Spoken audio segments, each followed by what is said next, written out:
In front of me is OSCAL Tiger 12, and today I would like to show you how you can apply Apple layout on this Android.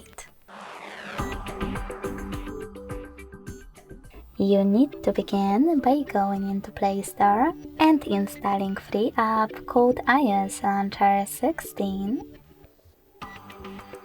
from Launcher Studio Developer. When your app is ready, open it. Now to use it, hit Get Started.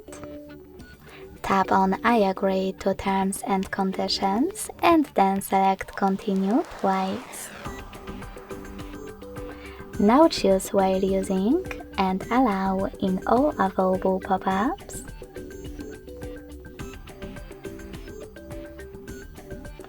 And manage all of those options however you want to. You can also do that later on.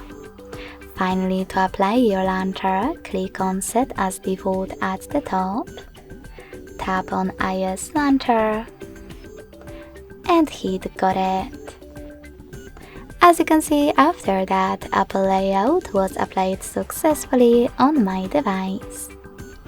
If you wish to switch between your layouts, you can go back to the same app,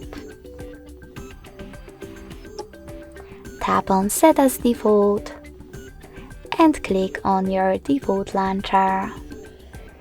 Thanks so much for watching. If you enjoyed this video, don't forget to leave a like, comment, and subscribe. Bye!